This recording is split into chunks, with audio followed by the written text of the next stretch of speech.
그만해요, 제발!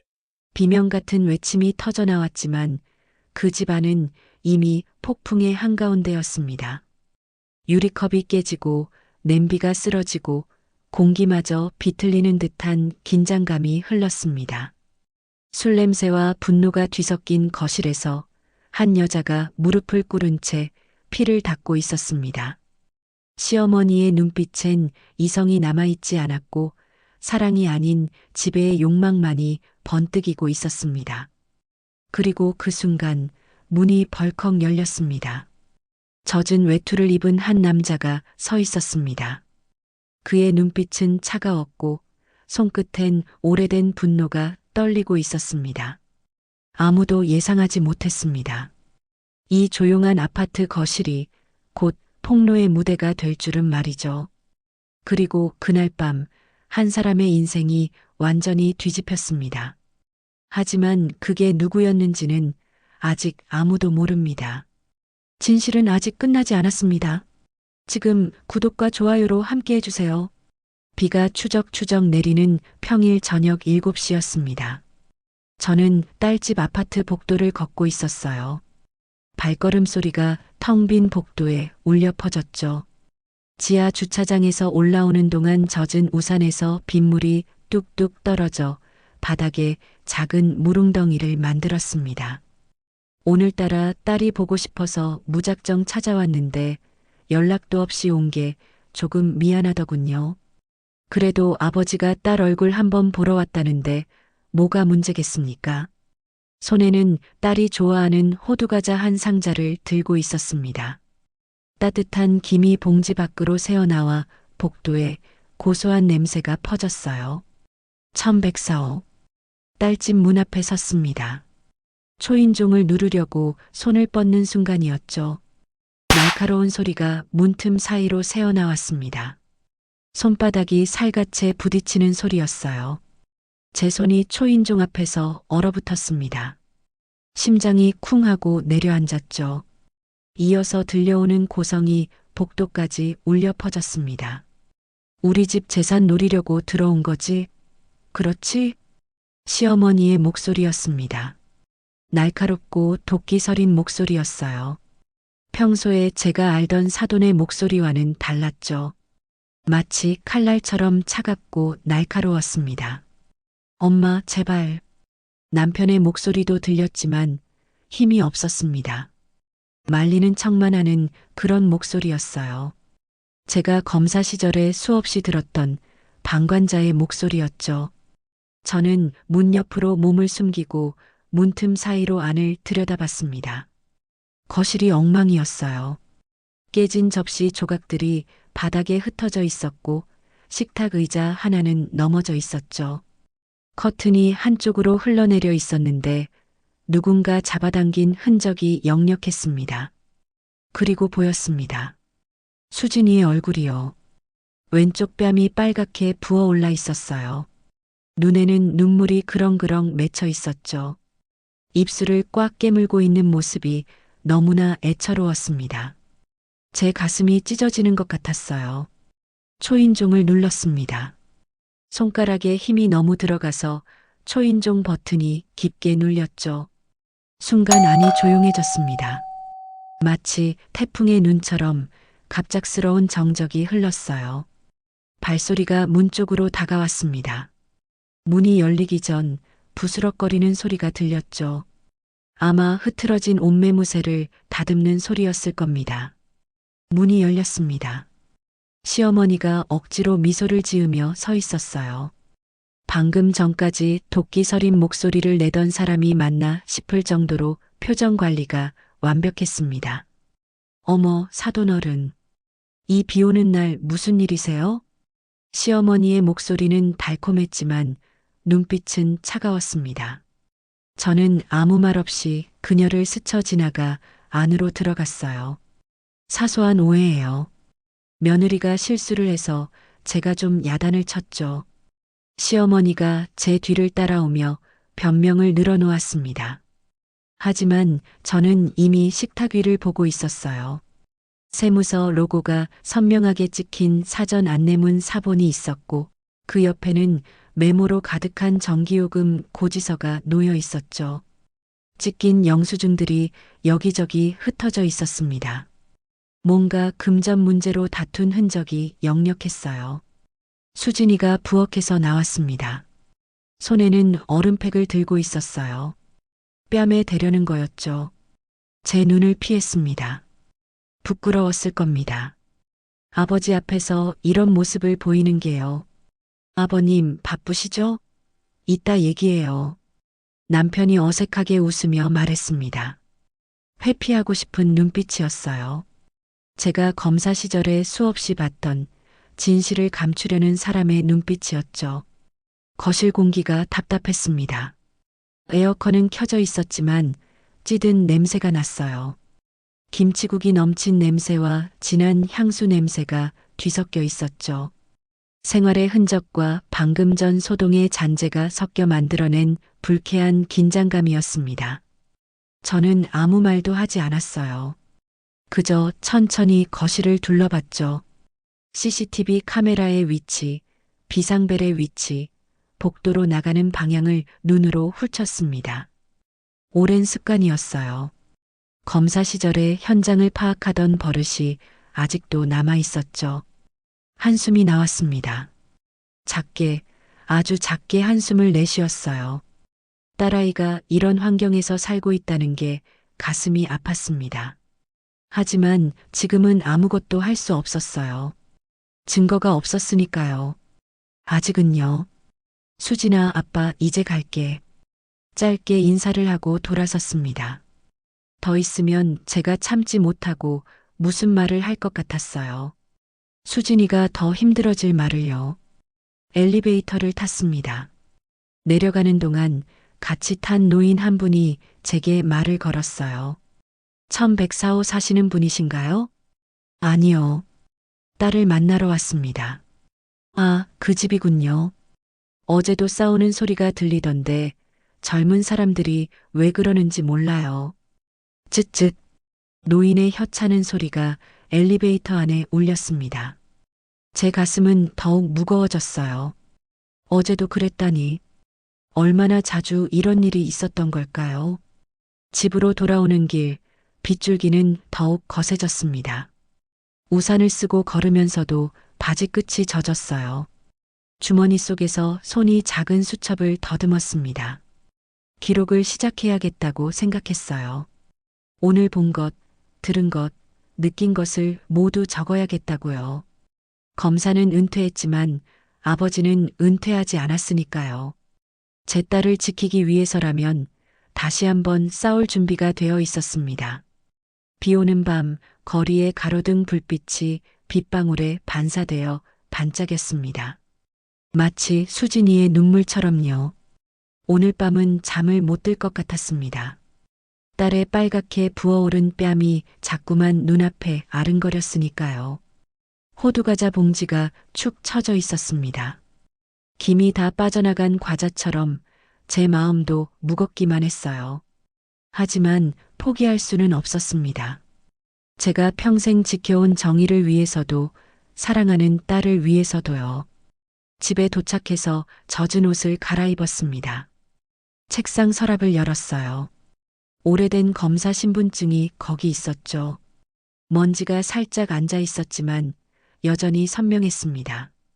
박도현 검찰 강력부. 내일부터 본격적으로 움직여야겠다고 마음먹었습니다.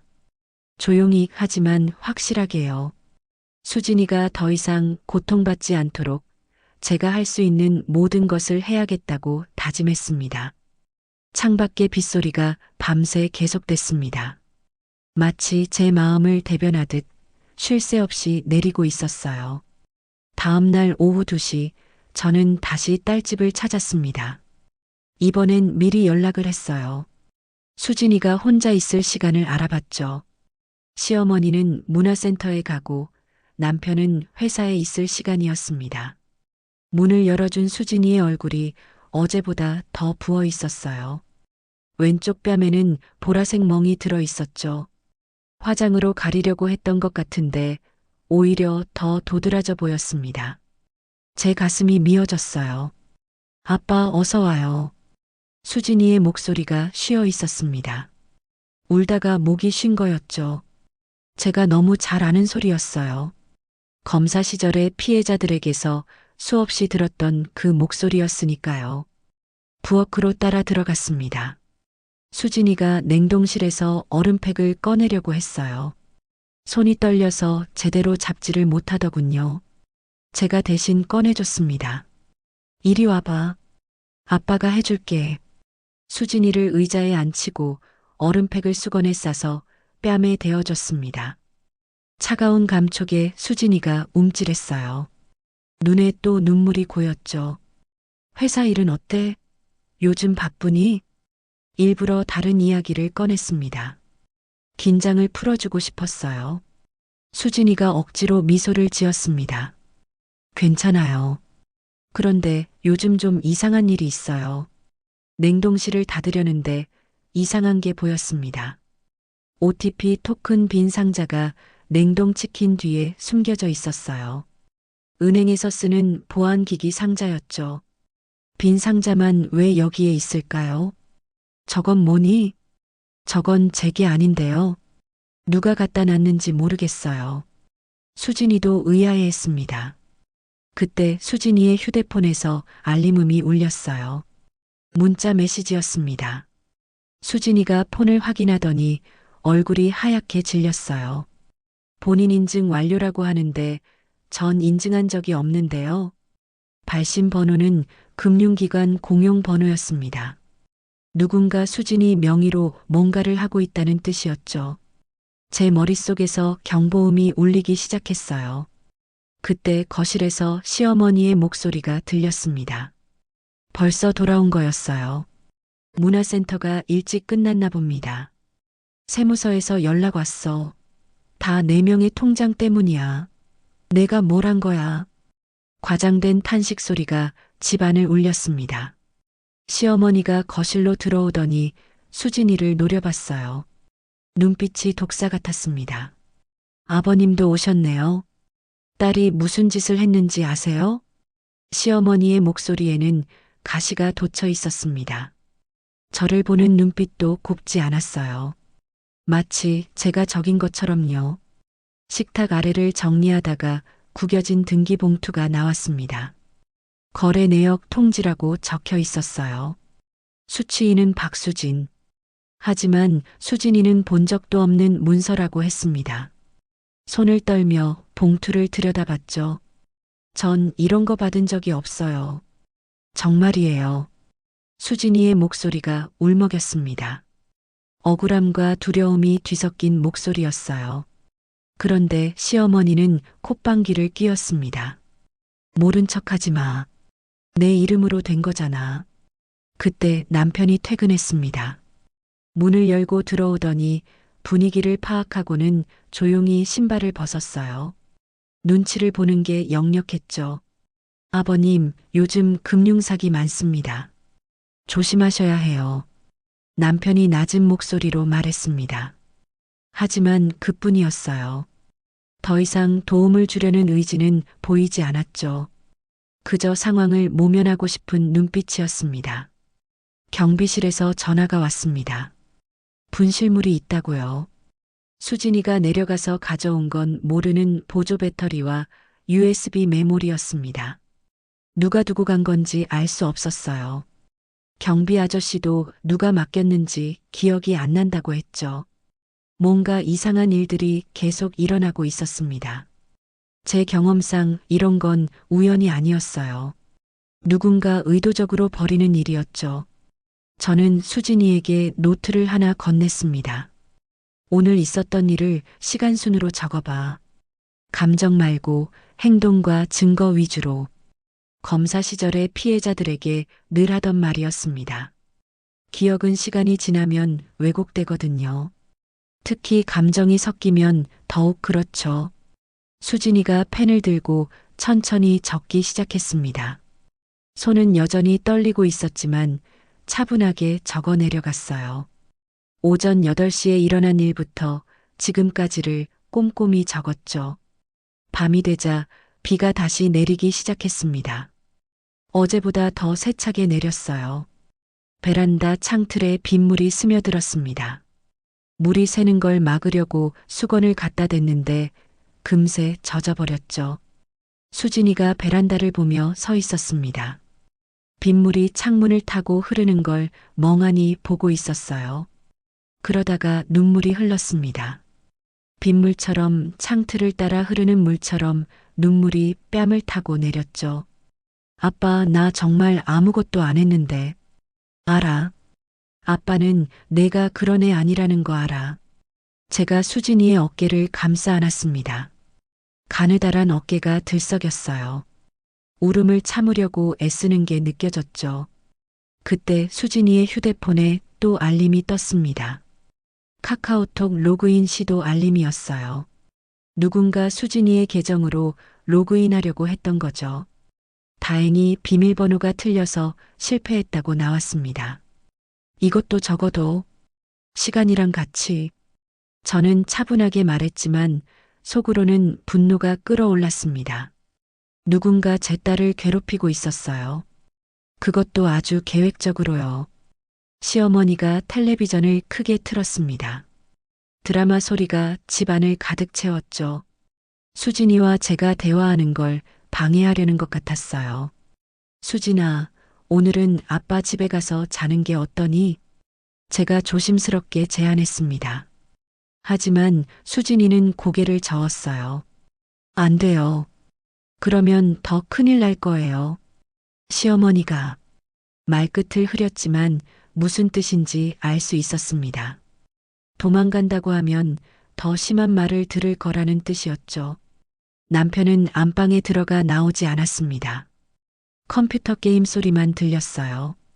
아내가 힘들어하는데도 모른 척하는 거였죠. 아니, 알면서도 외면하는 거였을 겁니다. 저는 수진이에게 작은 메모를 건넸습니다. 모르는 번호는 받지 마. 오늘은 집 밖에 오래 있지 마. 알겠지? 과보호가 아니었어요. 기본적인 안전 수칙이었죠. 수진이가 고개를 끄덕였습니다. 집을 나서려는데 시어머니가 현관까지 따라 나왔습니다. 사돈어른, 딸 교육 좀 잘 시키세요. 시집 와서 남의 집 망신시키면 어떡합니까? 목소리에는 비아냥이 가득했습니다. 제 주먹이 꽉 쥐어졌어요. 하지만 참았습니다. 지금은 때가 아니었으니까요. 염려 마세요. 제가 알아서 하겠습니다. 최대한 담담하게 대답하고 돌아섰습니다. 뒤에서 시어머니가 문을 쾅 닫는 소리가 들렸어요. 엘리베이터를 기다리며 서 있는데 옆집 문이 살짝 열렸습니다. 중년 여성이 고개를 내밀더니 저를 보고 인사했어요. 수진이 아버님이시죠? 요즘 옆집이 시끄러워서 괜찮으신가요? 걱정스러운 눈빛이었습니다. 이웃들도 다 알고 있는 거였어요. 제 딸이 고통받는 걸 모두가 알면서도 모른 척하고 있었던 거죠. 밖에 나오니 비는 더욱 거세게 내리고 있었습니다. 우산을 펼쳤지만 옷이 다 젖었어요. 하지만 추운 줄도 몰랐습니다. 가슴 속에서 타오르는 분노가 너무 뜨거웠으니까요. 집에 돌아와서 책상에 앉았습니다. 오늘 본 것들을 하나하나 정리했어요. OTP 토큰 상자, 본인 인증 문자, 거래 내역 통지, 로그인 시도, 모든 게 연결되어 있었습니다. 누군가 수진이의 신분을 도용하고 있었어요. 그리고 그 누군가는 아마도 펜을 내려놓았습니다. 아직은 확신할 수 없었어요. 하지만 의심은 점점 커지고 있었죠. 내일은 좀 더 적극적으로 움직여야겠다고 마음먹었습니다. 창밖의 빗소리가 밤새 이어졌습니다. 수진이도 잠을 못 들고 있을 거예요. 제 마음이 찢어지는 것 같았습니다. 다음 날 아침 8시, 저는 일찍 딸집으로 향했습니다. 오늘은 사위와 이야기를 나눠보고 싶었어요. 남편이라면 아내를 지켜야 하는 게 당연한 일인데 재혁이는 그러지 못하고 있었으니까요. 아파트 현관에 도착했을 때 마침 재혁이가 출근하려고 나오는 중이었습니다. 양복을 말끔하게 차려입고 있었지만 얼굴은 피곤해 보였어요. 어젯밤에 잠을 제대로 못 잔 것 같았죠. 아버님, 이른 아침부터 무슨 일이세요? 재혁이가 어색하게 인사했습니다. 눈을 제대로 마주치지 못하더군요. 뭔가 찔리는 게 있는 사람의 눈빛이었어요. 그때 재혁이의 와이셔츠 주머니에서 메모 한 장이 떨어졌습니다. 주워서 건네주려고 보니 부동산 개발, 자금 집행 일정 같은 단어들이 휘갈겨 쓰여 있었어요. 회사 일인 것 같았지만 왠지 불안한 느낌이 들었습니다. 재혁아, 잠깐 이야기 좀 하자. 죄송한데요, 아버님. 오늘 중요한 회의가 있어서요. 저녁에 뵙겠습니다. 재혁이는 그렇게 말하고는 서둘러 엘리베이터로 향했습니다. 도망치듯이요. 저는 그의 뒷모습을 바라보며 한숨을 쉬었어요. 비겁한 남자였습니다. 집으로 들어가니 수진이가 식탁을 정리하고 있었습니다. 시어머니는 소파에 앉아서 배달 음식 메뉴를 고르고 있었어요. 고급 호텔 조식 세트를 주문하는 중이었죠. 며느리야, 이거 받아서 그릇에 옮겨. 플라스틱 용기 그대로 먹으면 보기 안 좋잖아. 시어머니의 명령조 말투에 수진이가 조용히 고개를 숙였습니다. 음식이 도착하자 수진이는 모든 걸 그릇에 옮겨 담았어요. 시어머니는 젓가락만 들고 앉아 있었죠. 수진이에게는 계란 프라이 하나와 식은 토스트만 주더군요. 어제 일 그냥 넘길 거야? 수진이가 조심스럽게 남편에게 물었습니다. 재혁이는 커피를 마시며 신문만 보고 있었어요. 엄마도 화가 나서 그런 거야. 오늘 회의 있어서 가봐야 해. 똑같은 말만 반복하는 거였어요. 회피하고 또 회피하고. 그게 재혁이의 방식이었죠. 수진이의 눈에 실망이 가득했습니다. 점심 무렵 수진이와 함께 단지 내 카페에 갔습니다. 조용히 대화를 나누고 싶었어요.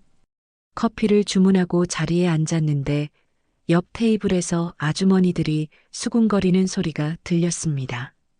요즘 뉴스 보니까 세무조사 많이 한다더라. 재산 숨긴 사람들 다 걸린대. 맞아. 우리 동네도 몇 집이나 당했다니까. 수진이가 그 말을 듣고는 커피잔을 내려놓았습니다. 손이 떨려서 커피가 찰랑거렸어요. 그저 숟가락으로 커피만 저을 뿐 한 모금도 마시지 못했죠. 저는 수진이의 손을 잡았습니다. 차갑고 떨리는 손이었어요. 수진아, 내가 잘못한 게 없으면 두려워할 필요 없어.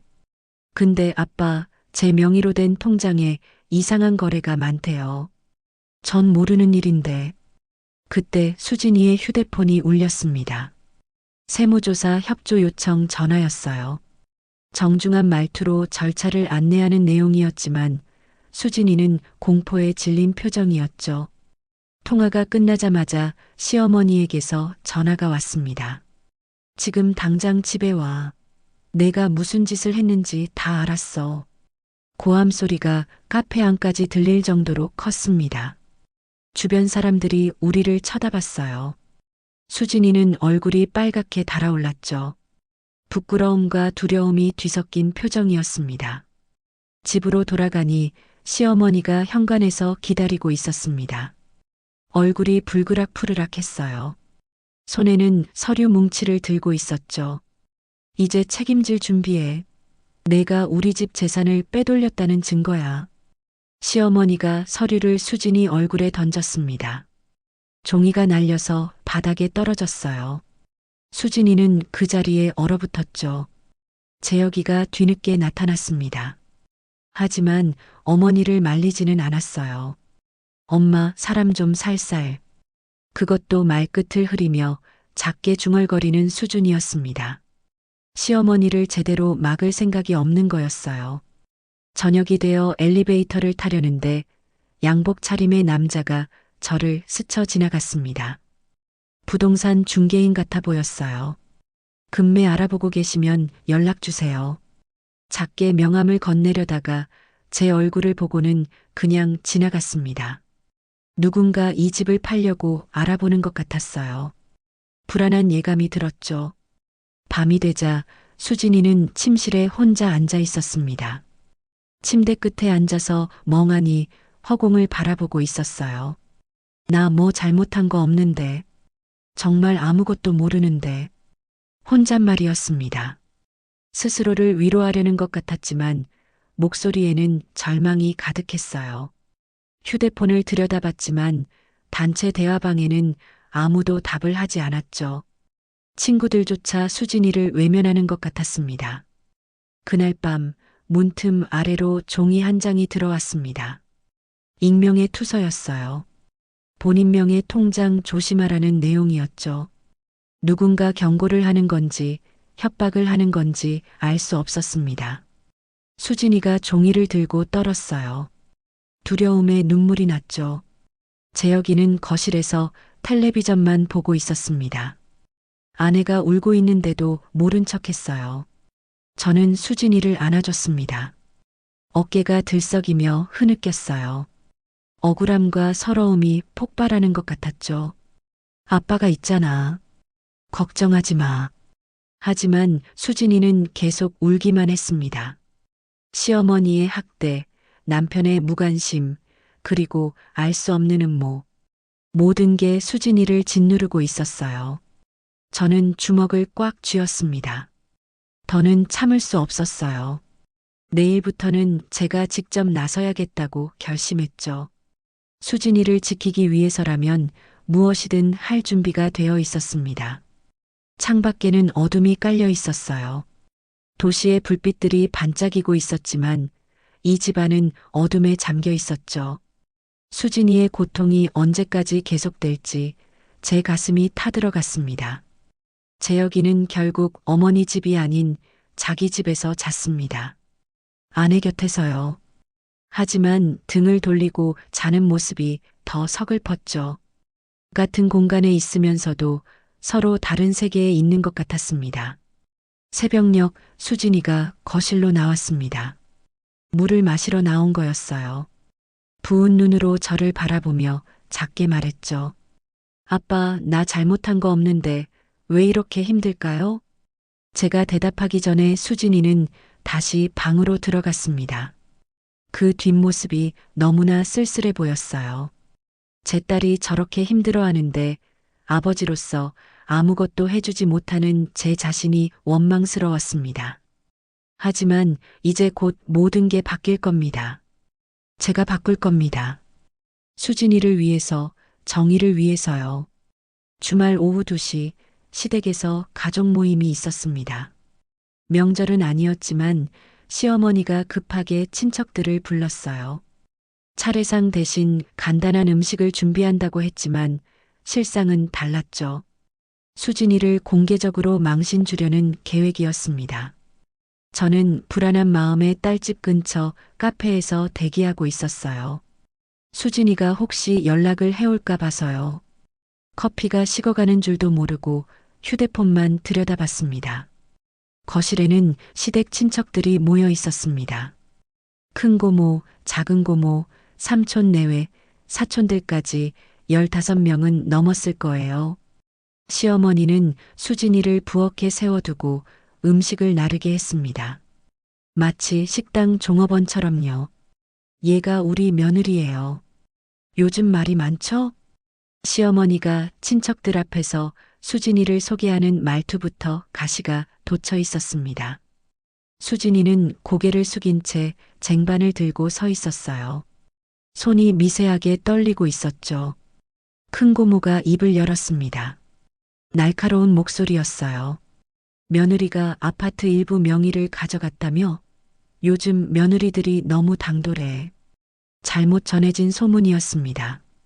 사실은 재혁이가 세금 문제로 수진이 명의를 빌린 거였는데 완전히 반대로 알려진 거였어요. 수진이가 억울함에 입을 열려고 했습니다. 그건 재혁 씨가 본인이. 하지만 말을 끝내지 못했어요. 시어머니가 갑자기 목소리를 높였거든요. 시어머니 말 끊어? 버릇없이 어디서 대드는 거야? 거실이 순간 조용해졌습니다. 텔레비전 소리만 웅웅거렸어요. 어린아이가 울기 시작했고 뉴스에서는 경제위기 소식이 흘러나왔죠.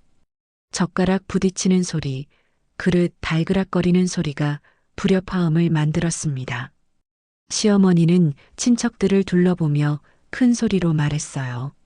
수진이가 우리 집 재산을 노렸어요. 처음부터 그런 속셈이었던 거야. 수진이의 얼굴이 하얗게 질렸습니다. 손에 들고 있던 국그릇이 덜덜 떨렸어요. 뜨거운 김이 올라오는 국을 쏟을 뻔했죠. 간신히 테이블에 내려놓았지만 국물이 살짝 넘쳐서 테이블볼을 적셨습니다. 저는 그런 적 없어요. 정말이에요. 수진이가 떨리는 목소리로 항변했지만 아무도 들어주지 않았습니다. 친척들은 수군거리기 시작했어요. 동정하는 눈빛도 있었지만 대부분은 구경꾼의 시선이었죠. 그때였습니다. 시어머니가 수진이에게 다가갔어요. 눈빛이 도끼로 가득했죠. 손을 높이 들어 올렸습니다. 손바닥이 수진이의 뺨을 때리는 소리가 거실에 울려 퍼졌습니다. 모두가 얼어붙었어요. 울던 아이도 울음을 멈췄고 텔레비전 소리만 공허하게 울렸죠. 수진이가 뺨을 감싸 쥐었습니다. 눈에는 눈물이 가득했지만 울지는 않았어요. 그저 입술을 꽉 깨물고 서 있었죠. 재혁이는 소파에 앉아서 컵만 움켜쥐고 있었습니다. 일어서려다가 다시 앉았어요. 비겁한 침묵이었죠. 바로 그때 초인종이 울렸습니다. 저는 문을 열고 들어갔어요. 예정에 없던 방문이었지만 더는 참을 수 없었어요. 수진이에게서 온 문자를 받고 달려온 거였죠. 도와달라는 단 한 줄의 문자였습니다. 아버지. 수진이가 저를 보자마자 눈물을 터뜨렸습니다. 참고 또 참았던 눈물이 주르륵 흘러내렸어요. 저는 아무 말 없이 수진이를 뒤로 보호하고 거실로 들어섰습니다. 수진아, 괜찮니? 제 목소리는 차분했지만 속은 부글부글 끓고 있었어요. 딸의 빨갛게 부은 뺨을 보니 가슴이 찢어지는 것 같았죠. 하지만 지금은 감정을 드러낼 때가 아니었습니다. 시어머니가 당황한 표정으로 저를 봤습니다. 방금 전까지의 기세는 온데간데 없었어요. 사돈어른, 이건 집안일이에요. 며느리를 가르치는 중이었죠. 가르친다고 손을 대시는 겁니까? 제 목소리가 조금 낮아졌습니다. 검사 시절 법정에서 쓰던 목소리였어요. 시어머니가 움찔했죠. 저는 천천히 거실을 둘러봤습니다. 친척들의 표정, 앉은 위치, 테이블 위의 서류들, 모든 걸 눈에 담았어요. 증거와 증인을 확보하는 오랜 습관이었죠. 주방 싱크대 아래를 보니 구겨진 서류가 보였습니다. 위임장 사본이었어요. 수진이가 주워서 펼쳐봤는데 자기 이름이 적혀 있었죠. 하지만 서명은 수진이의 필체가 아니었습니다. 이건 제 서명이 아니에요. 전 이런 거 쓴 적 없어요. 수진이가 떨리는 손으로 위임장을 들었습니다. 누군가 수진이의 서명을 위조한 거였어요. 제 머릿속에서 퍼즐 조각들이 맞춰지기 시작했죠. 저는 위임장을 받아서 자세히 살펴봤습니다. 필체가 분명히 달랐어요. 회계 각도, 글자 간격, 압력의 정도까지 모든 게 달랐죠.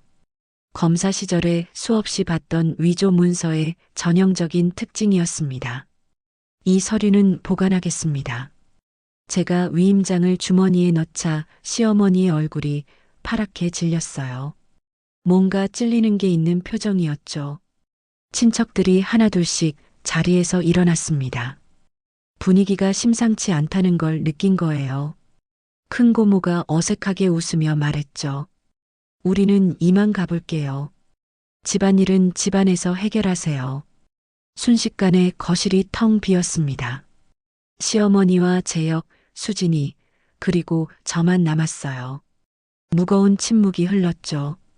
저는 수진이의 어깨를 감쌌습니다. 가늘게 떨고 있는 어깨였어요. 오늘 일은 잊지 않겠습니다. 법적으로 필요한 조치를 취할 겁니다. 시어머니가 버럭 소리를 질렀어요. 뭐라고요? 감히 시어머니를 고소하겠다는 거예요? 폭행은 명백한 범죄입니다. 가족이라고 예외는 없어요. 제 말에 재혁이가 당황해서 일어섰습니다. 아버님, 그건 너무 하시는 거 아닙니까? 가족 간에. 가족이면 더 보호해야지. 때려도 되는 건가? 재혁이가 입을 다물었습니다. 할 말이 없는 거였죠. 수진이는 제 팔에 기대어 흐느꼈어요. 저는 수진이를 데리고 집을 나왔습니다. 엘리베이터 안에서 수진이가 작게 말했어요. 아빠 미안해요. 아빠까지 힘들게 해서. 미안해할 건 너가 아니야. 이제 아빠가 나설 때가 된 것 같구나. 집으로 돌아오는 길, 제 주머니 속 위임장이 묵직하게 느껴졌습니다. 이제 본격적으로 진실을 파헤칠 때가 왔어요. 누가 수진이를 이용해서 무슨 짓을 하려는 건지 반드시 밝혀내고 말 겁니다. 밤이 깊어졌습니다. 수진이는 제 집에서 자기로 했어요. 오랜만에 편안한 표정으로 잠들었죠. 저는 서재에 앉아서 오늘 있었던 일을 정리했습니다. 위임장, 폭행, 증인들, 모든 게 증거가 될 거예요. 창밖으로 도시의 불빛들이 반짝였습니다. 어딘가에서는 누군가 행복하게 웃고 있겠죠. 하지만 제 딸은 고통받고 있었어요. 더는 두고 볼 수 없었습니다. 내일부터는 다르게 움직일 겁니다. 조용히 하지만 확실하게요. 비가 그친 아침 8시, 저는 딸의 아파트로 다시 향했습니다.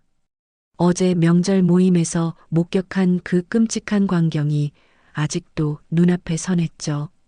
시어머니가 친척들 앞에서 수진이의 뺨을 때리던 그 순간 제 안에 무언가가 조용히 부서지는 소리를 들었습니다. 하지만 저는 알고 있었어요. 감정에 휩쓸리는 순간 우리는 지는 거라는 걸요. 현관문이 열리자 수진이가 붓기가 덜 빠진 얼굴로 저를 맞았습니다. 아이의 눈가는 충혈되어 있었고 입술은 바짝 말라 있었죠. 제가 가져온 약국 봉투를 보더니 수진이는 억지로 미소를 지으려 애썼습니다. 아빠, 괜찮아요. 이제 많이 나았어요. 거실 테이블 위에는 어제부터 쌓인 서류들이 어지럽게 널려 있었습니다. 세무서 안내문, 은행 거래 내역서, 그리고 알 수 없는 위임장들까지. 저는 천천히 의자에 앉아 수진이를 마주봤습니다. 수진아, 지금부터 우리가 할 일은 감정 싸움이 아니야. 사실을 모으는 거야. 시간, 장소, 대사, 물건. 이 4가지만 정확히 기록하면 돼. 수진이는 고개를 끄덕였지만 손은 여전히 미세하게 떨리고 있었어요. 저는 주머니에서 작은 수첩을 꺼냈습니다. 30년 전 검사 시절부터 써오던 낡은 가죽 수첩이었죠. 표지는 닳아서 모서리가 해졌지만 안의 종이는 아직 빳빳했습니다. 우리는 지난 2주간의 일들을 시간순으로 정리하기 시작했습니다. 수진이가 기억을 더듬으며 말할 때마다 저는 펜을 놓지 않고 적어 나갔어요. 11시 15분 시어머니가 통장 얘기를 꺼낸 날. 12시 30분 처음으로 세무서 전화가 온 시각.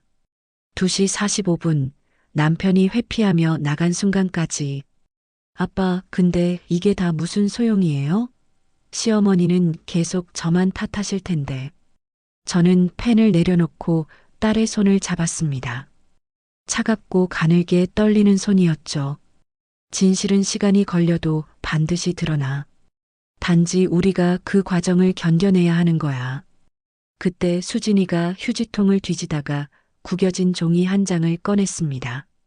신용카드 신규 발급 안내문이었는데 발급지가 우리가 사는 곳과는 전혀 다른 지역이었어요. 수진이의 얼굴이 창백해졌습니다. 아빠, 전 이거 신청한 적이 없어요. 정말이에요. 저는 그 종이를 받아 자세히 살폈습니다. 발급일자는 3주 전 수진이가 회사 워크숍으로 제주도에 있던 날이었죠. 물리적으로 불가능한 일이었습니다. 저는 이 사실을 수첩에 꼼꼼히 기록했어요. 오후가 되자 저는 아파트 경비실로 내려갔습니다. 60대 중반의 경비 아저씨는 저를 알아보고 반갑게 인사했죠. 제가 택배 문의를 하자 아저씨는 고개를 갸웃거렸습니다. 아, 1104호요? 요즘 이상하게 택배가 자주 반송되더라고요. 수취인 이름도 박수진, 박수지, 박진수 이렇게 조금씩 달라서요. 오탈자를 이용한 수법. 저는 이미 이런 패턴을 수없이 봐왔습니다. 누군가가 의도적으로 수진이의 정보를 이용하려 했다는 증거였죠. 저는 경비 아저씨에게 혹시 CCTV 확인이 가능한지 물었고 관리사무소를 통해 정식 요청하라는 답변을 들었습니다. 저녁 무렵 수진이의 휴대폰을 함께 점검했습니다. 앱 접근 권한 목록을 하나하나 살피던 중 최근에 설치된 적 없는 앱이 권한을 요청했다가 실패한 기록을 발견했어요. 날짜는 정확히 일주일 전 수진이가 시댁에서 잠시 휴대폰을 놓고 화장실에 갔던 날이었습니다. 그날 돌아와서 폰이 좀 이상했어요. 배터리도 빨리 닳고 자꾸 느려지고 남편 재혁이가 퇴근해서 들어왔습니다. 저를 보자 당황한 기색이 역력했죠. 저는 조용히 일어나 그에게 다가갔습니다. 며칠 동안 수진이가 우리 집에서 쉬면 어떻겠나? 재혁이는 난처한 표정으로 고개를 저었습니다. 아버님, 그건 좀. 엄마 체면도 있고요. 체면. 그 한 단어에서 저는 이 집안의 우선순위가 무엇인지 명확히 알 수 있었습니다. 아내의 안전보다 어머니의 체면이 먼저인 남자. 저는 더 이상 말하지 않고 다시 수첩으로 돌아갔어요. 밤 10시가 넘어서야 저는 정리를 마쳤습니다. 수첩에는 시어머니의 반복적인 멘트들이 빼곡히 적혀 있었죠. 다 내 명이야. 우리 집 망신이야. 내가 책임져야 해. 같은 말을 다른 날, 다른 시간에 반복한 기록들. 이것은 단순한 감정 폭발이 아니라 계획적인 심리적 압박의 패턴이었습니다. 수진이가 작은 목소리로 물었어요. 아빠, 나 정말 나쁜 짓 한 거 아니죠? 제가 뭘 잘못한 건가요? 저는 수첩을 덮고 딸의 어깨를 감쌌습니다. 30년간 수많은 사건을 봐왔지만 내 딸이 이렇게 무너지는 모습을 보는 건 처음이었어요. 잘못은 증거로 말하는 거야. 내 마음을 탓하지 마. 우리는 사실만 모으면 돼. 진실은 스스로 길을 찾아갈 거야. 창밖으로 아파트 복도 불빛이 희미하게 새어 들어왔습니다. 그때 현관 앞에서 발자국 소리가 들렸다가 멈췄어요. 우리는 숨을 죽이고 기다렸지만 초인종은 울리지 않았습니다. 대신 문 아래로 무언가가 밀려 들어왔죠. 수진이가 떨리는 손으로 그것을 집어들었습니다. 하얀 봉투 안에는 메모 한 장이 들어 있었어요. 본인명의 통장 조심하세요. 익명의 경고였습니다. 하지만 저는 이미 알고 있었어요. 이 경고가 협박이 아니라 누군가의 양심적인 제보라는 것을요. 저는 그 메모지도 조심스럽게 증거 봉투에 넣었습니다. 필체, 종이 재질, 잉크 색깔, 모든 것이 단서가 될 수 있으니까요. 수진이는 제 옆에 기대어 눈을 감았습니다. 지친 아이의 숨소리가 조금씩 안정되어 갔어요. 저는 낡은 수첩을 다시 펼쳤습니다. 아직 기록해야 할 것들이 많이 남아 있었으니까요. 사흘이 지난 목요일 저녁이었습니다. 수진이에게서 급한 전화가 왔어요. 울먹이는 목소리였죠. 시어머니가 언론사 친구를 만난다며 온 동네에 소문을 낼 거라고 협박했다는 겁니다. 저는 외투도 제대로 챙기지 못한 채 딸의 집으로 달려갔습니다. 아파트 엘리베이터에서 내리자마자 복도 끝에서 들려오는 고함 소리가 제 귀를 찔렀어요. 1104호, 우리 딸의 집이었습니다. 현관문이 살짝 열려 있었고 그 틈으로 시어머니의 날카로운 목소리가 새어나왔죠. 내가 너한테 집도 사줬는데 이렇게 배은망덕한 년이 어디 있어? 술 냄새가 복도까지 진동했습니다. 저는 조용히 문을 밀고 들어갔어요. 거실은 아수라장이었습니다. 깨진 유리컵 조각들이 바닥에 흩어져 있었고 식탁은 비스듬히 밀려나 있었죠. 수진이는 부엌 구석에 웅크리고 있었습니다. 왼쪽 무릎에서 피가 흐르고 있었어요. 시어머니는 제가 들어온 것도 모른 채 계속 소리를 질러댔습니다.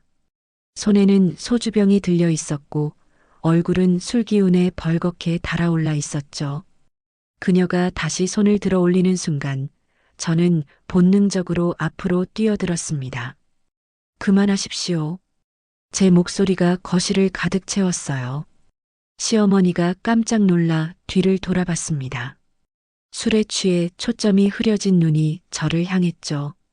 잠시 정적이 흘렀습니다. 그때 남편 재혁이가 방에서 나왔어요. 하지만 그의 태도는 여전히 미온적이었습니다. 엄마, 제발 그만하세요. 아버님도 오셨잖아요. 재혁이의 목소리에는 힘이 없었습니다. 말리는 손짓도 형식적이었죠. 시어머니를 진정시키려는 의지보다는 상황을 모면하려는 계산이 더 커 보였어요. 저는 수진이에게 다가가 조심스럽게 일으켰습니다. 아이의 몸이 심하게 떨리고 있었어요. 무릎의 상처를 확인하니 식탁 모서리에 부딪혀 꽤 깊게 베인 상태였습니다. 저는 구급함을 찾아 소독약과 붕대를 꺼냈어요. 119를 부르려 했지만 수진이가 제 팔을 잡으며 고개를 저었습니다. 아빠, 괜찮아요. 더 크게 만들고 싶지 않아요. 그 말에 제 가슴이 미어졌습니다. 딸은 이미 너무 많이 참아왔던 거예요. 저는 조용히 상처를 소독하고 붕대를 감았습니다.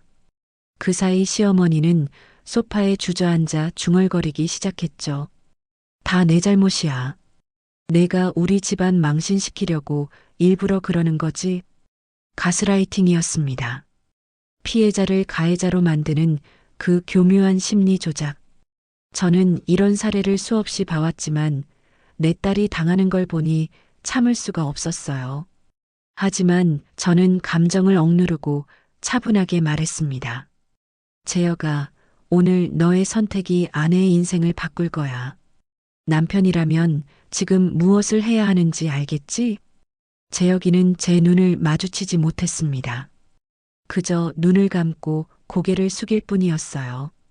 대답은 없었습니다. 그 침묵이 모든 걸 말해주고 있었죠. 이 남자는 끝까지 방관자로 남을 작정이었습니다. 다음 날 아침 수진이의 회사에서 연락이 왔습니다. 당분간 재택근무를 하라는 통보였어요. 회사 입장에서는 직원 보호 차원이었지만 수진이에게는 또 다른 고립이었습니다. 아이는 점점 세상과 단절되어 가고 있었어요. 오후에는 아파트 게시판에 익명의 글이 올라왔습니다. 1104호가 시끄럽다는 민원이었죠. 이웃들의 시선까지 적이 되어가는 상황. 수진이는 이제 집에서도 밖에서도 갈 곳이 없어지고 있었습니다. 그날 저녁 시어머니가 또다시 찾아왔습니다. 이번엔 정장을 차려입고 왔더군요. 언론사 친구를 정말로 만나고 왔다는 듯이 으스대며 말했죠. 이제 온 세상이 내가 어떤 년인지 알게 될 거야. 우리 집 재산 노리고 들어온 사기꾼이라고 다 알려줬어. 그 순간 제 안에서 무언가가 끊어지는 소리를 들었습니다. 30년간 지켜온 인내심의 한계였어요. 저는 천천히 일어섰습니다. 그리고 현관 쪽으로 걸어가 오래된 서류 가방을 가져왔죠. 먼지가 쌓인 갈색 가죽 가방이었습니다. 검사 시절부터 써오던 것이었어요. 저는 가방을 열고 안에서 낡은 명함처를 꺼냈습니다. 그리고 그 중 하나를 뽑아들었죠. 비록 오래되어 누렇게 변색됐지만 글씨는 선명했습니다. 대검찰청 특수부 검사 박도현. 저는 명함을 다시 집어넣고 가방에서 작은 녹음기를 꺼냈습니다. 아직 배터리가 들어있는지 확인하고 조용히 책상 위에 올려놓았어요. 빨간 녹음 표시등이 깜빡이기 시작했죠. 시어머니의 얼굴이 순간 굳어졌습니다. 술 기운이 가시는 듯한 표정이었어요. 재혁이도 놀란 눈으로 저를 쳐다봤죠. 하지만 저는 아무 말도 하지 않았습니다. 그저 조용히 수진이 옆에 앉아 아이의 어깨를 감쌌을 뿐이에요. 아빠가 여기 있으니까 괜찮아. 이제 더 이상 참지 않아도 돼. 수진이가 제 품에 기대어 흐느꼈습니다. 그동안 꾹꾹 눌러왔던 눈물이 터져 나왔어요. 저는 딸의 등을 토닥이며 결심했습니다. 이제 정말로 판을 뒤집을 때가 왔다고. 밤이 깊어가는 거실에는 무거운 침묵만이 내려앉았습니다. 창밖으로 보이는 도시의 불빛들이 차갑게 반짝였어요. 저는 서류 가방을 다시 열어 안을 들여다봤습니다. 그 안에는 제가 검사 시절 다뤘던 사건 파일들이 아직도 고스란히 들어 있었죠. 금융사기, 명의도용, 가정폭력. 그 모든 사건들의 패턴과 대응법이 제 머릿속에 선명하게 떠올랐습니다. 저는 수첩을 꺼내 새로운 페이지를 펼쳤어요. 그리고 맨 위에 굵은 글씨로 적었습니다. 정의 구현 프로젝트 시작. 시어머니는 불안한 표정으로 저를 바라봤습니다. 그녀도 이제 느끼고 있었겠죠. 상황이 완전히 바뀌었다는 것을, 더 이상 수진이가 혼자가 아니라는 것을, 그리고 제가 보통 사람이 아니라는 것을 말입니다. 저는 일어서서 현관문을 열었습니다. 오늘은 여기까지입니다. 다음엔 법정에서 뵙겠습니다. 차갑고 단호한 제 목소리가 복도에 울려 퍼졌어요. 시어머니는 할 말을 잃은 채 비틀거리며 나갔습니다. 재혁이는 여전히 아무 말도 하지 못한 채 서 있었죠. 문을 닫고 돌아서니 수진이가 작은 미소를 짓고 있었습니다. 오랜만에 보는 안도의 표정이었어요. 저는 딸의 손을 꼭 잡았습니다. 이제 시작이야. 힘들겠지만 아빠가 끝까지 함께 할게. 새벽 5시 30분, 저는 이미 일어나 있었습니다. 창밖은 아직 어두웠지만 제 머릿속은 오히려 그 어느 때보다 맑았어요. 오늘이 바로 모든 걸 뒤집을 날이었으니까요. 저는 수진이에게 문자를 보냈습니다. 오늘은 말하지 말고 듣기만 하라고요. 6시가 되자 수진이가 거실로 나왔습니다. 밤새 잠을 설친 듯 눈가가 퉁퉁 부어 있었죠. 하지만 눈빛만큼은 어제와 달랐어요. 두려움보다는 결연함이 느껴졌습니다. 아빠, 오늘 무슨 일이 있을 거예요? 저는 딸의 손을 잡고 조용히 말했습니다. 오늘부터 진실이 밝혀질 거야. 힘들겠지만 끝까지 참아야 해. 아빠를 믿고. 우리는 아파트 1층 라운지로 내려갔습니다. 그곳에는 상담실이 있었는데 유리벽으로 되어 있어 밖에서도 안이 보이는 구조였죠. 무엇보다 공공장소였기에 CCTV가 여러 대 설치되어 있었고 주민들이 수시로 오가는 곳이었습니다. 완벽한 중립지대였어요. 저는 시어머니에게 정중한 문자를 보냈습니다. 어른으로서 오해를 풀고 싶으니 잠시 시간을 내달라고요. 30분 후 그녀가 나타났습니다.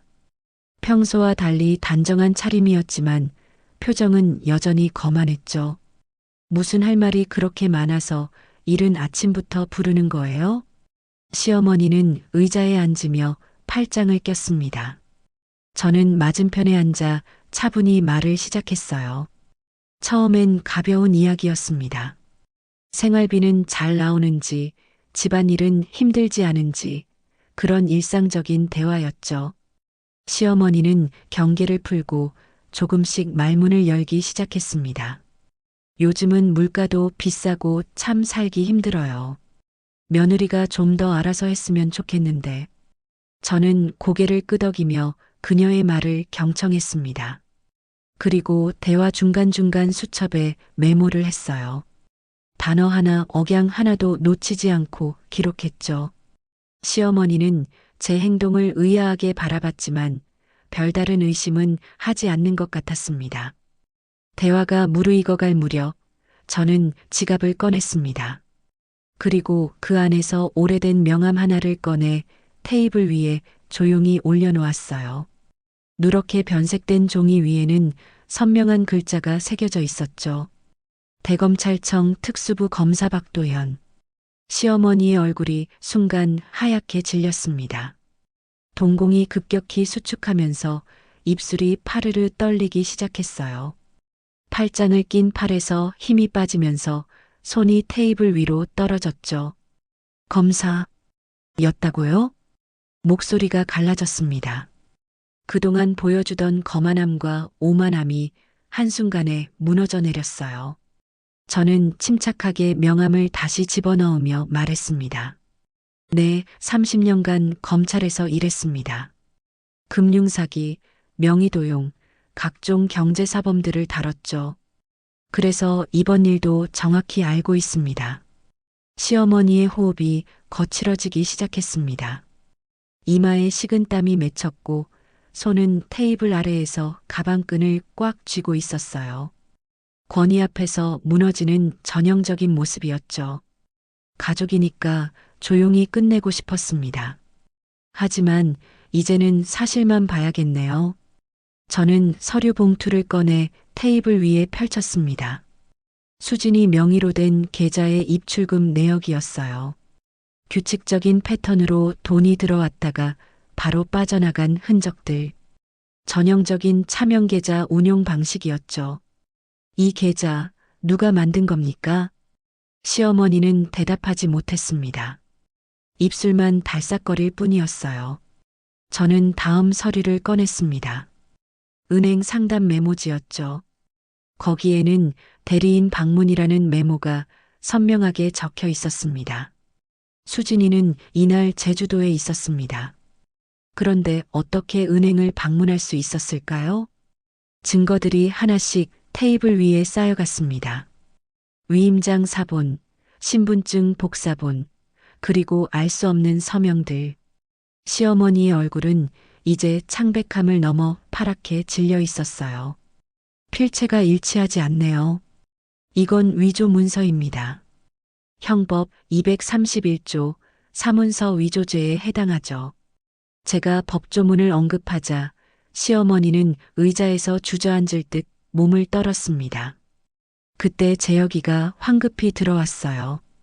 어머니의 창백한 얼굴을 보고는 당황한 기색이 역력했죠. 어머님, 무슨 일이세요? 아버님, 대체 무슨... 저는 재혁이를 향해 고개를 돌렸습니다. 그리고 차갑게 말했어요.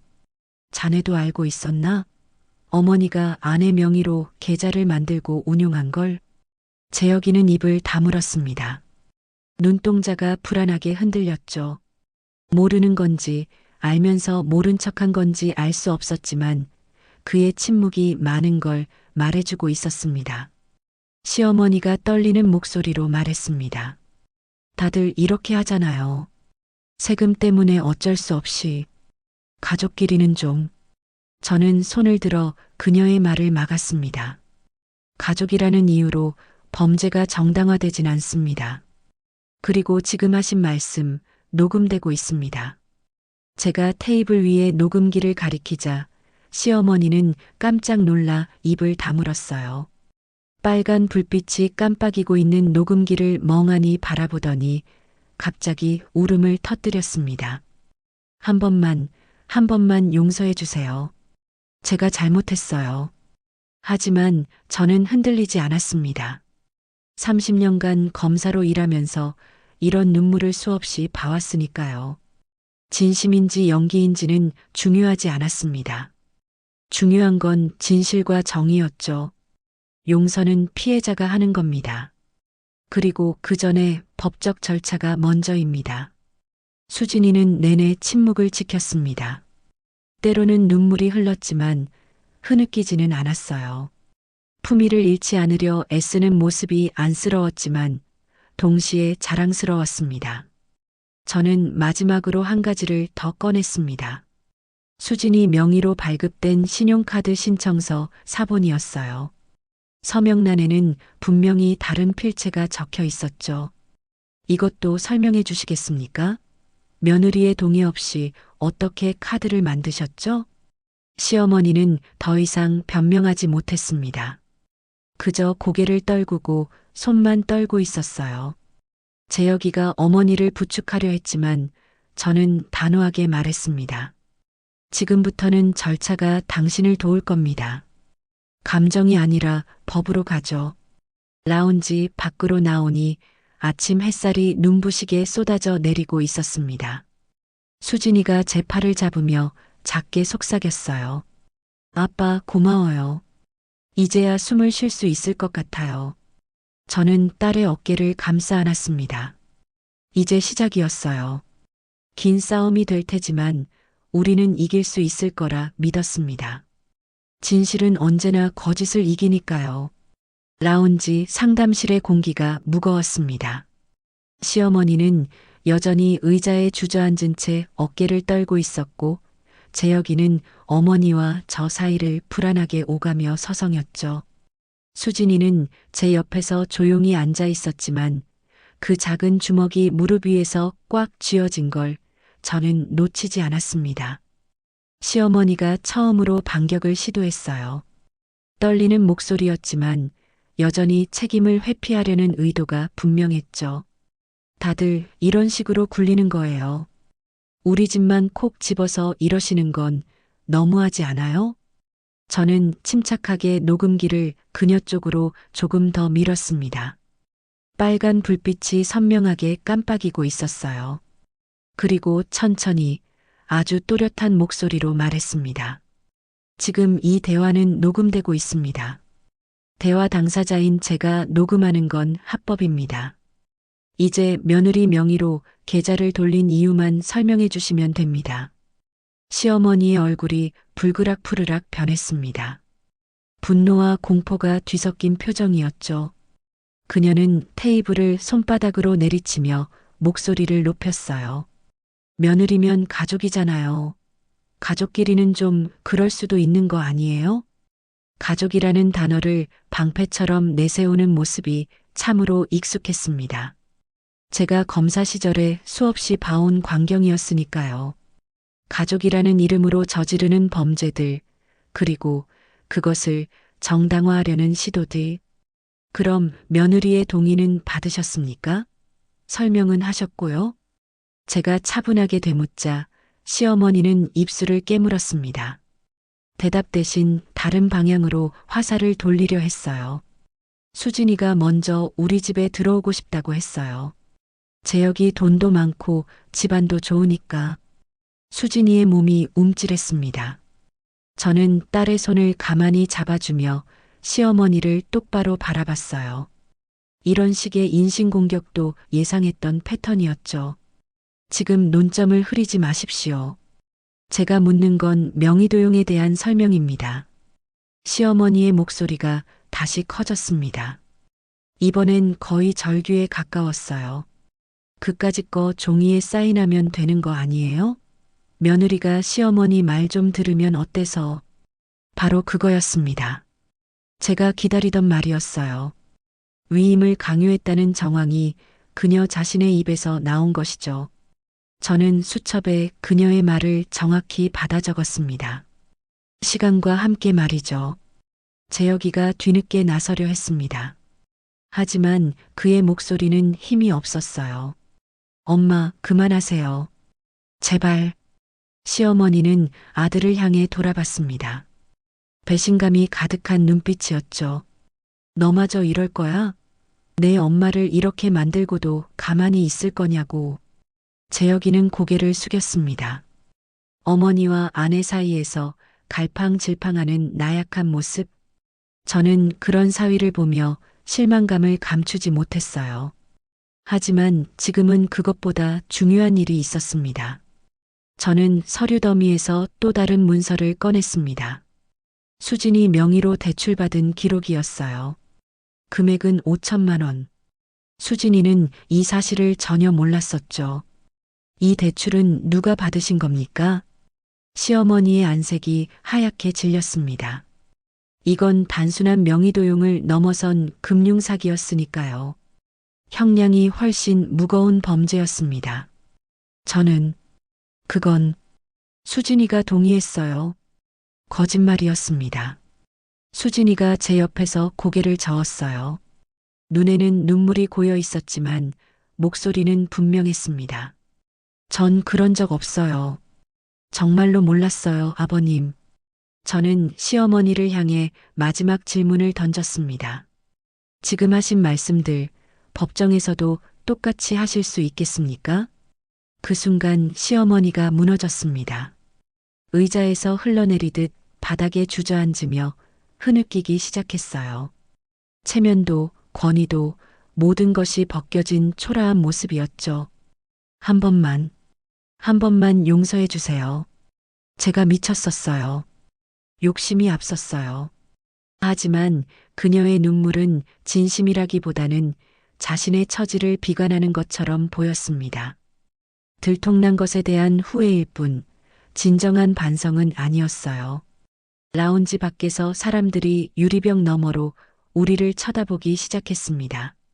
아침 운동을 나온 주민들이 호기심 어린 눈빛으로 상황을 지켜보고 있었죠. 시어머니도 그것을 의식했는지 자리에서 일어나려 애썼습니다. 저는 녹음기를 멈추고 조용히 말했어요. 지금부터는 절차가 있습니다. 변호사를 선임하시고 정식으로 대응하시기 바랍니다. 시어머니가 비틀거리며 일어섰습니다. 화장이 번진 얼굴이 초췌했어요. 그녀는 마지막으로 수진이를 향해 독한 눈빛을 보냈지만 이미 게임은 끝난 상태였죠. 너 때문이야. 다 너 때문에 이렇게 된 거야. 수진이는 떨리는 목소리로 하지만 분명하게 대답했습니다. 아니에요, 어머님. 이건 어머님이 선택하신 일이에요. 그 말에 시어머니는 할 말을 잃었습니다. 재혁이가 어머니를 부축해 밖으로 나갔어요. 그는 끝까지 아내에게 한마디 위로도 하지 못했죠. 그저 미안하다는 눈빛만 남기고 떠났습니다. 상담실에 저와 수진이만 남았을 때 딸이 제 품에 안겨 울음을 터뜨렸습니다. 그동안 참아왔던 모든 감정이 쏟아져 나오는 것 같았어요. 아빠, 너무 힘들었어요. 정말 너무 힘들었어요. 저는 딸의 등을 토닥이며 속삭였습니다. 이제 거의 끝났어. 조금만 더 견디자. 아빠가 끝까지 함께 할게. 창밖으로 아침 햇살이 더욱 밝아지고 있었습니다. 새로운 하루가 시작되고 있었어요. 그리고 우리에게도 새로운 시작이 기다리고 있었죠. 저녁이 되어 집으로 돌아온 후 저는 오늘 녹음한 파일을 컴퓨터에 백업했습니다. 그리고 필요한 서류들을 정리하기 시작했어요. 내일 아침 첫 번째로 갈 곳은 경찰서였습니다. 수진이가 거실로 나와 제 옆에 앉았어요. 많이 지쳐 보였지만 눈빛은 어제보다 맑았습니다. 아빠, 제가 잘못한 게 아니죠? 정말로? 저는 딸의 손을 꼭 잡았습니다. 당연하지. 넌 아무 잘못이 없어. 이제 법이 진실을 밝혀줄 거야. 밤이 깊어가는 거실에는 고요함이 내려앉았습니다. 하지만 그것은 폭풍 전의 고요함이 아니라 폭풍이 지나간 후의 평온함이었어요. 우리는 가장 어려운 고비를 넘긴 것이었으니까요. 수진이가 작게 미소 지었습니다. 오랜만에 보는 진짜 미소였어요. 아빠 덕분이에요. 아빠가 제 편이 되어줘서 버틸 수 있었어요. 저도 미소를 지었습니다. 30년간 검사로 일하며 수많은 정의를 실현했지만 딸을 위해 싸운 이번이 가장 의미 있는 일이었어요. 정의는 먼 곳에 있는 게 아니라 바로 우리 가족을 지키는 데서 시작되는 거였으니까요. 다음 날 아침 9시 저와 수진이는 경찰서 앞에 서 있었습니다. 회색 건물이 아침 햇살을 받아 차갑게 빛나고 있었어요. 수진이의 손이 미세하게 떨렸지만 눈빛만은 어제보다 단단해 보였습니다. 저는 딸의 어깨를 가볍게 두드리며 함께 안으로 들어갔어요. 민원실은 생각보다 한산했습니다. 평일 오전이라 그런지 대기하는 사람도 몇 명 되지 않았죠. 우리는 금융범죄 신고 창구로 향했고 담당 경찰관이 친절하게 맞아주었습니다. 어떤 일로 오셨나요? 저는 차분하게 설명했습니다. 명의도용, 사문서 위조, 금융사기, 법적 용어를 최대한 배제하고 쉽게 풀어서 설명했어요. 경찰관의 표정이 점점 진지해졌습니다. 피해자분이 직접 오신 건가요? 수진이가 고개를 끄덕였습니다. 목소리는 작았지만 분명했어요. 네, 제가 피해자입니다. 시어머니가 제 명의로 계좌를 만들고 대출까지 받았어요. 경찰관은 컴퓨터에 내용을 입력하기 시작했습니다. 키보드 소리가 조용한 민원실의 메아리처럼 울렸어요. 그리고는 우리를 조사실로 안내했습니다. 조사실은 생각보다 따뜻했습니다. 하얀 벽에 나무 책상, 그리고 편안한 의자들. 드라마에서 보던 차갑고 어두운 공간과는 달랐죠. 담당 형사님은 50대 초반의 여성이었는데 부드러운 미소로 우리를 맞이했어요. 긴장하지 마세요. 천천히 처음부터 말씀해 주시면 됩니다. 수진이가 이야기를 시작했습니다. 처음 이상한 낌새를 느꼈던 순간부터 시어머니의 폭언과 폭력, 그리고 어제의 자백까지 중간중간 목이 메어 말을 멈췄지만 끝까지 침착하게 진술했어요. 저는 옆에서 필요한 서류들을 제출하며 보충 설명을 했습니다. 형사님이 녹음 파일을 들으며 고개를 끄덕였습니다. 시어머니가 스스로 인정한 부분들이 선명하게 녹음되어 있었죠. 증거가 확실하네요. 이 정도면 충분히 입건 가능합니다. 그때 수진이의 휴대폰이 울렸습니다. 남편 재혁이었어요. 수진이가 전화를 받자 스피커폰 너머로 떨리는 목소리가 들렸습니다. 수진아, 정말 신고한 거야? 엄마가 지금 변호사 사무실에 계신데. 제발 한 번만 더 생각해봐. 가족끼리 이러면 안 되잖아. 수진이의 눈에 눈물이 맺혔지만 목소리는 단호했습니다. 가족이라서 참았어요. 하지만 이제는 안 돼요. 법이 판단하게 할 거예요. 재혁이는 한숨을 내쉬며 마지막으로 중재를 시도했어요. 합의하면 안 될까? 엄마가 잘못을 인정하고 사과하신다잖아. 저는 수진이 대신 전화를 받았습니다.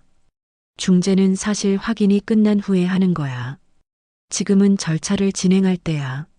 전화가 끊긴 후 조사실에는 무거운 침묵이 흘렀습니다. 형사님이 조용히 물 한 잔을 건네며 말했어요. 가정 내 금융범죄가 의외로 많습니다. 가족이라는 이유로 참고 넘어가다가 더 큰 피해로 이어지죠. 잘 결정하셨어요. 오후가 되자 회사에서 연락이 왔습니다. 인사팀장의 목소리는 따뜻했어요. 박수진 대리님, 조사가 끝날 때까지 유급 보호휴가를 드리겠습니다. 회사가 직원을 지킬 테니 걱정하지 마세요. 수진이의 얼굴에 안도감이 스쳤습니다. 최소한 생계 걱정은 하지 않아도 되니까요. 저는 딸의 손을 꼭 잡았어요. 저녁이 되어 아파트로 돌아오니 관리사무소에서 공지가 나와 있었습니다. 개인 사생활 침해, 게시물 금지 안내문이었어요. 익명으로 수진이네 집을 겨냥한 글들이 올라오는 걸 막기 위한 조치였죠. 그날 밤 시어머니에게서 전화가 왔습니다. 울먹이는 목소리였어요. 무릎 꿇을게요. 제발 한 번만 용서해 주세요. 평생 빚진 마음으로 살게요. 저는 차분하게 대답했습니다. 그 말씀은 피해자인 수진이 앞에서 하십시오. 진심이라면요. 전화를 끊고 나니 재혁이가 집 앞에 와 있었습니다. 초췌한 얼굴이었어요. 양손에는 비에 젖은 우산이 들려 있었죠. 하나는 자신의 것, 하나는 수진이의 것이었습니다. 미안해. 정말 미안해. 내가 너무 비겁했어. 재혁이의 목소리가 떨렸습니다. 처음으로 진심 어린 사과였어요. 수진이는 한참을 바라보다가 조용히 말했죠. 지금은 거리가 필요해요. 서로 생각할 시간이 필요해요. 재혁이는 고개를 끄덕이며 한 발짝 물러섰습니다. 알겠어. 하지만 우리 다시 시작할 수 있을까? 수진이는 대답하지 않았습니다. 대신 젖은 우산을 받아들었어요. 재혁이는 그것으로 충분하다는 듯 돌아섰습니다. 그리고 처음으로 어머니 집이 아닌 자신들의 집으로 발걸음을 옮겼어요. 저는 현관 앞에 놓인 2개의 우산을 가지런히 세워두었습니다. 빗물이 타일 바닥에 작은 웅덩이를 만들었지만 그것도 시간이 지나면 마를 거였어요. 마치 이 상처들처럼 말이죠. 다음 날 아침 경찰서에서 연락이 왔습니다. 시어머니가 변호사와 함께 출석했다는 소식이었어요. 이제 본격적인 조사가 시작될 거였습니다. 수진이가 창밖을 바라보며 말했어요. 아빠, 이게 맞는 걸까요? 가족을 신고하는 게. 저는 딸의 어깨에 손을 올렸습니다. 가족이라는 이름으로 내 인생을 망가뜨리는 건 더 큰 잘못이야. 넌 내 삶을 지킬 권리가 있어.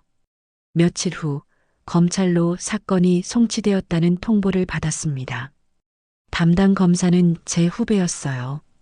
그는 사건 파일을 검토하며 고개를 끄덕였죠. 선배님, 증거가 확실합니다.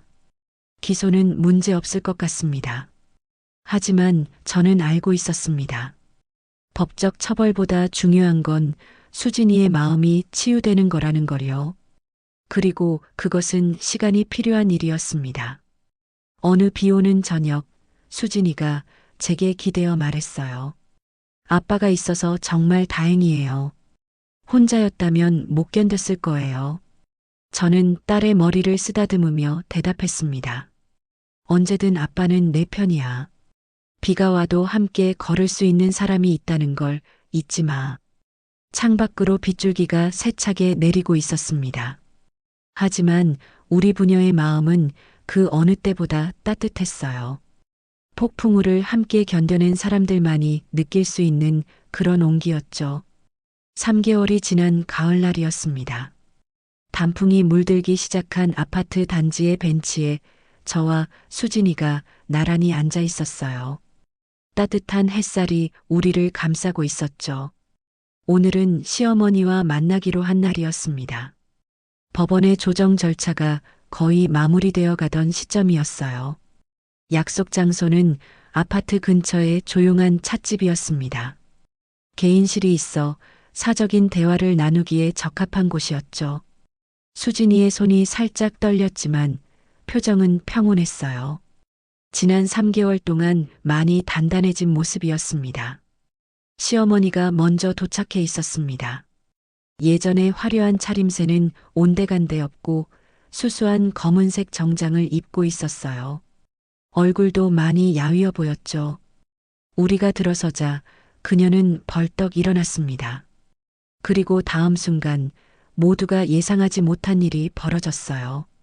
시어머니가 바닥에 무릎을 꿇은 것입니다. 60대 후반의 나이에 체면을 그토록 중시하던 그녀가 며느리 앞에서 무릎을 꿇었어요. 수진아, 내가 정말 잘못했다. 욕심에 눈이 멀어서 너한테 못할 짓을 했어. 용서해 줄 수 없겠니? 목소리가 떨렸습니다. 눈에는 눈물이 가득 고여 있었어요. 진심인지 연기인지 알 수 없었지만 적어도 이 순간만큼은 진정성이 느껴졌습니다.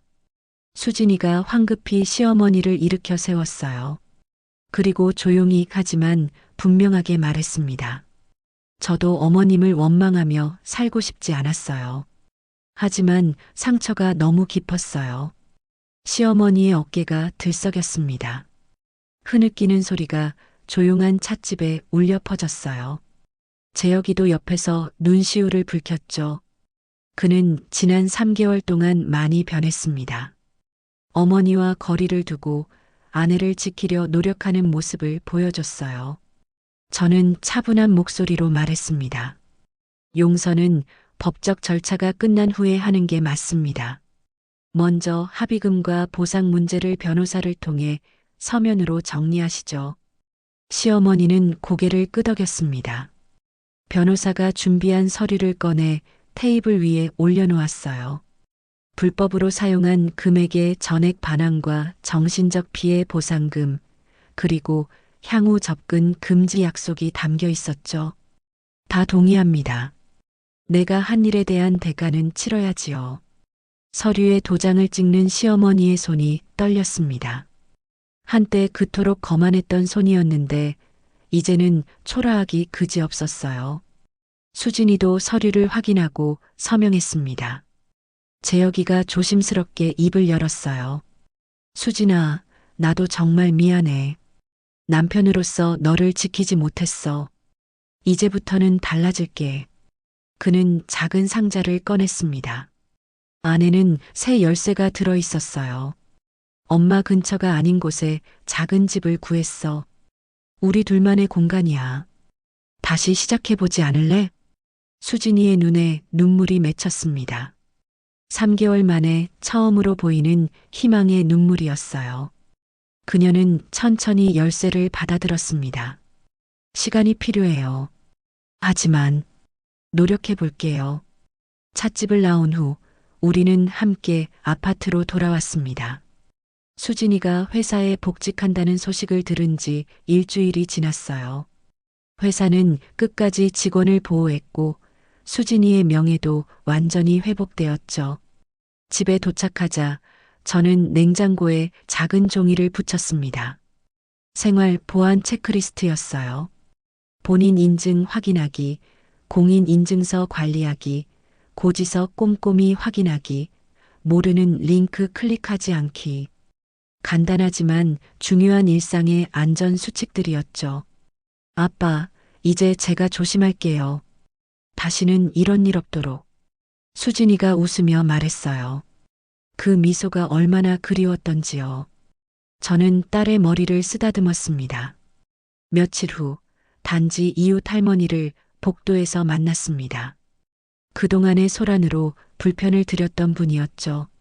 수진이는 직접 만든 도시락을 건네며 인사했어요. 그동안 시끄러워서 죄송했어요, 할머니. 할머니는 따뜻한 미소로 수진이의 손을 잡아주었습니다. 괜찮아요. 다들 살다 보면 힘든 일이 있는 거지. 이제 행복하게 살아요.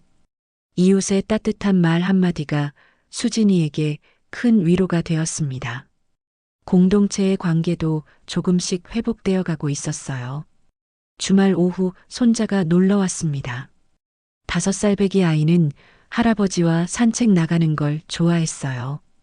비가 내리기 시작했지만 아이는 우산을 들고 나가자고 졸랐죠. 외할아버지, 왜 비가 와도 산책 가요? 아이의 순수한 질문에 저는 미소 지으며 대답했습니다. 비 오는 날에도 길은 있거든. 우산만 있으면 어디든 갈 수 있어. 아이는 고개를 갸웃거렸지만 곧 밝게 웃으며 제 손을 잡았어요. 우리는 알록달록한 우산을 쓰고 빗속을 걸었습니다. 빗방울이 우산에 부딪히는 소리가 경쾌했어요. 그날 저녁 수진이와 재혁이가 함께 저녁을 먹으러 왔습니다. 오랜만에 보는 화목한 모습이었어요. 아직 완전히 회복된 건 아니었지만 노력하는 모습이 보였습니다. 아버님, 정말 감사해요. 아버님이 아니었다면 저희는. 재혁이의 말을 저는 손짓으로 막았습니다. 가족이니까 당연한 거지. 이제 너희가 행복하게 사는 게 내 보답이야. 식탁에는 따뜻한 음식들이 가득했습니다. 김이 모락모락 나는 된장찌개, 갓 지은 흰 쌀밥, 그리고 수진이가 좋아하는 불고기. 평범한 저녁 식사였지만 그 어느 때보다 특별했어요. 창밖으로 보이는 도시의 야경이 아름다웠습니다. 불빛들이 하나둘 켜지면서 어둠을 밝히고 있었죠. 마치 우리 가족의 미래처럼 말이에요. 수진이가 식사를 마치고 조용히 말했습니다. 아빠, 이제 괜찮아요. 정말로 괜찮아졌어요. 그 말에 제 눈시울이 뜨거워졌습니다. 딸이 다시 웃을 수 있게 되어 얼마나 감사한지요. 저는 수진이의 손을 꼭 잡았어요.